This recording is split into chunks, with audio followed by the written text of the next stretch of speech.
యాదాద్రి లక్ష్మీ నరసింహస్వామి మాజీ ముఖ్యమంత్రి కేసీఆర్ ఇష్ట దైవం.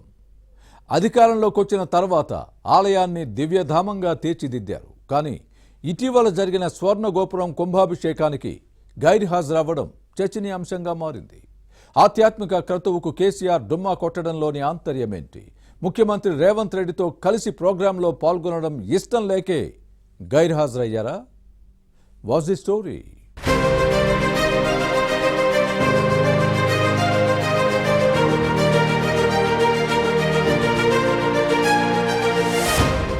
భువనగిరి జిల్లా యాదగిరిగుట్ట లక్ష్మీ నరసింహస్వామి దేవాలయంలో మహాకుంభాభిషేక సంప్రోక్షణ మహోత్సవాన్ని ఇటీవల వైభవంగా నిర్వహించారు. స్వామివారి దివ్య విమాన స్వర్ణగోపురం కుంభాభిషేకం, స్వర్ణగోపుర ఆవిష్కరణ కార్యక్రమాలకు హాజరవ్వాలని ప్రభుత్వం నుంచి కేసీఆర్ కు ఆహ్వానం అందింది. కానీ మాజీ ముఖ్యమంత్రి హాజరు కాకపోవడం చర్చనీయాంశంగా మారింది. ముఖ్యమంత్రి రేవంత్ రెడ్డి పాల్గొనడంతోనే తన రాజకీయ ప్రత్యర్థితో కలిసి ఉండటం ఇష్టం లేక ఆధ్యాత్మిక క్రతువుకు గైర్హాజరయ్యారని వినిపిస్తోంది. సీఎం రేవంత్ రెడ్డి సతీసమేతంగా హాజరై యాదగిరిగుట్ట లక్ష్మీ నరసింహస్వామి దివ్య స్వర్ణ విమాన గోపురాన్ని స్వామివారికి అంకితం ఇచ్చారు. అయితే ఎంతో ఇష్టంగా ఆగమశాస్త్రయుక్తంగా లక్ష్మీ నరసింహస్వామి ఆలయాన్ని పునర్నిర్మాణం చేయించింది కేసీఆర్. అధికారంలో ఉన్నప్పుడు ముఖ్యమంత్రి హోదాలో పలుమార్లు దేవుణ్ణి దర్శించుకున్నారు. ఆలయంలో అణువణువున ఆధ్యాత్మికత ఉట్టిపడేలా, భక్తులు మెచ్చేలా యాదాద్రి దివ్య ధామంగా రూపుదిద్దుకుంది.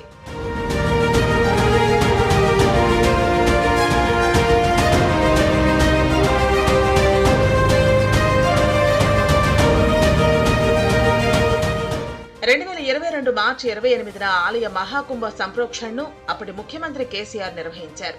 దేశంలో ఎక్కడా లేని విధంగా అత్యంత ఎత్తైన దివ్య విమాన గోపురానికి తిరుమల తరహాలో స్వర్ణ తాపడాన్ని చేయించాలని ప్రకటించిన కేసీఆర్ తన వంతుగా కిలో బంగారాన్ని స్వామివారికి విరాళంగా ఇచ్చారు.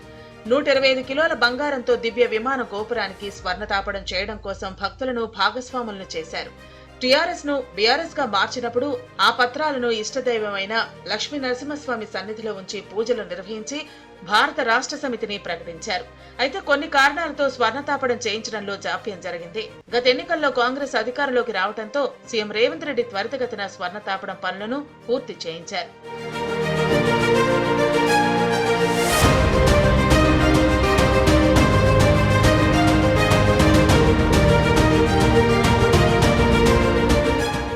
అయితే యాదాద్రి ఆలయంలో కేసీఆర్ సూచనలతో సవరించిన కొన్ని ఆచారాలను ప్రస్తుత ముఖ్యమంత్రి రేవంత్ రెడ్డి పునరుద్ధరించారు. తన ఇష్టదైవమైన లక్ష్మీ నరసింహస్వామి వారి ఆలయానికి రావడానికి వీలుగా ఎర్రవల్లి వ్యవసాయ క్షేత్రానికి దగ్గరలో ఉన్న బాసాలమరి గ్రామాన్ని దత్తత తీసుకుంటానని కేసీఆర్ ప్రకటించి గ్రామస్తులతో సహపంక్తి భోజనం చేసి వరాల వర్షం కురిపించారు. మంచి రోడ్డు వేశారు. కానీ కొన్ని అభివృద్ధి పనులను విస్మరించారు. సీఎం హోదాలో ఇంత చేసిన కేసీఆర్ ఇటీవల జరిగిన దివ్య విమాన స్వర్ణగోపురాన్ని లక్ష్మీ నరసింహస్వామికి అంకితమిచ్చే కార్యక్రమానికి రాకపోవడం చర్చనీయాంశంగా మారింది. ముఖ్యమంత్రి రేవంత్ రెడ్డితో వేదిక పంచుకోవడం ఇష్టం లేకపోవడమో, పూజా విధానాలు కైంకర్యాల్లో మార్పులు చేయటం నచ్చకో రాలేదనే కామెంట్స్ వస్తున్నాయి. సీఎం హోదాలో పలుమార్లు లక్ష్మీ నరసింహస్వామిని దర్శించుకున్న కేసీఆర్ అధికారం కోల్పోయిన తర్వాత ఇప్పటి వరకు అడుగు పెట్టలేదు.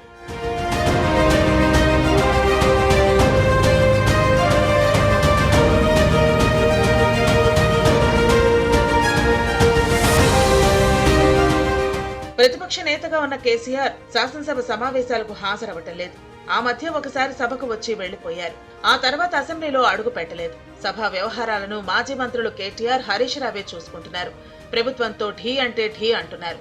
రాజకీయ కార్యక్రమాలకు ఆధ్యాత్మిక క్రతువు వేర్వేరు అంశాలు, పాలిటిక్స్ ను పక్కన పెట్టి యాదాద్రి ఆలయ దివ్య విమాన స్వర్ణగోపురాన్ని స్వామివారికి అంకితమిచ్చే ప్రోగ్రాంకైనా హాజరై ఉంటే బావుండేదన్న అభిప్రాయాలు ఉన్నాయి. గతంలో ముఖ్యమంత్రులతో మాజీ సీఎంలు కలిసిన సందర్భాలు ఉన్నాయి. రేవంత్ రెడ్డి, కేసీఆర్ కలుస్తారో లేదో అన్న చర్చ సాగుతోంది.